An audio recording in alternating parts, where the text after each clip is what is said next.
As you've all probably realized by now, I'm all over the place with the stuff I like to tackle. Well, not really. If it's made after 2010, I'm pretty much uninterested in it with a few exceptions. The only way this happened is if it had an actor or actress involved that I'd followed for years. Thank God this rarely happened. Hello Gotham with Sean Pertwee, Stephen King's Haven, and Ash vs. the Evil Dead. Maybe it was related to a series being a reboot or spin-off. Lost in Space, Battlestar Galactica, and Nikita. I'm looking at you, or I was subjected to them once upon a time. Thank God I stopped paying the TV license. There are a few I checked out on recommendations too, like Stranger Things, which proved everything after 2010 wasn't complete trash. Welcome to the Snake Pit, where we're full of bile and venom. I'm your host, Snake Damon, and today we're looking at yet another show that slipped through the cracks of my usual 2010s blacklist. One recommendation I got from a friend was the following. Set in New York City, the first season follows former FBI agent Ryan Hardy, played by Kevin Bacon, as he tries to recapture serial killer Joe Carroll, portrayed by James Purefoy after his prison escape. Sounds simple enough, right?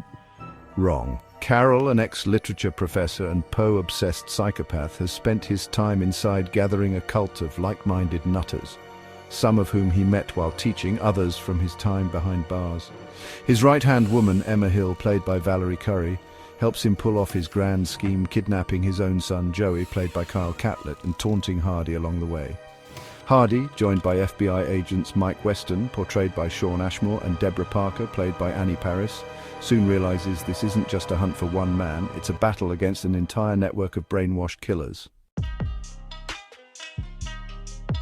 The second season shifts gears with a new cult led by Lily Gray, portrayed by Connie Nielsen, and her twin sons Mark and Luke, both played by Sam Underwood.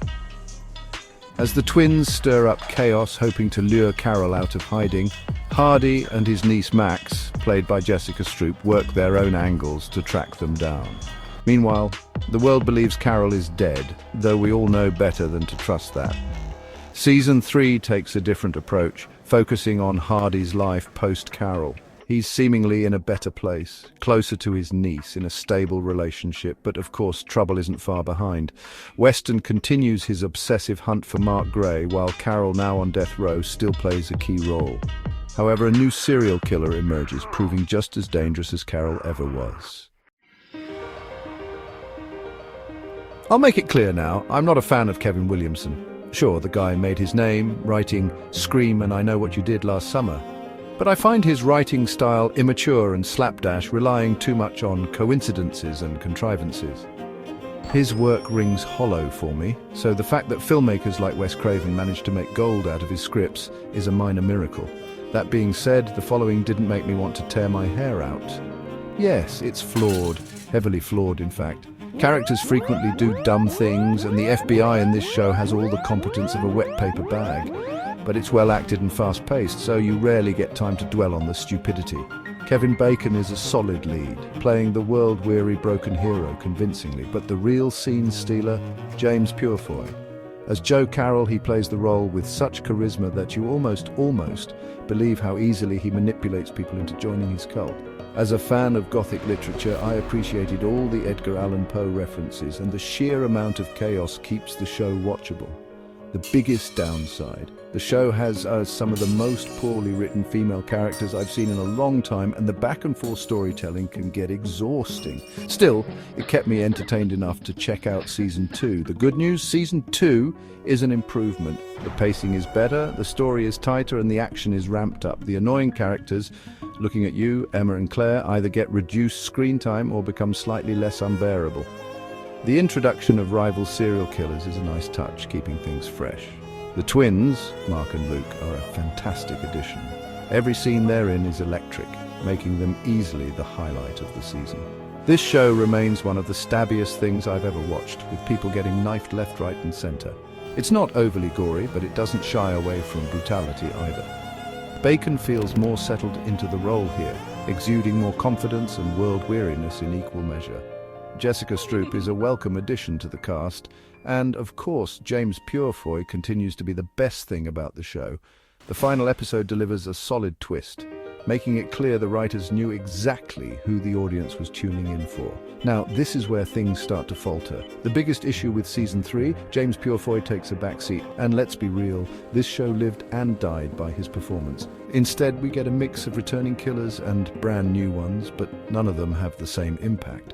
There's a definite sense of repetition here. Characters escaping at the last second, near misses, and Hardy constantly on the verge of catching the bad guys, but somehow failing. It gets old fast. That said, the following still has its dark, twisted moments that kept me engaged. The pacing is at least faster than Season 1, making it a step up from that, but nowhere near the heights of Season 2. The ending feels appropriate, though.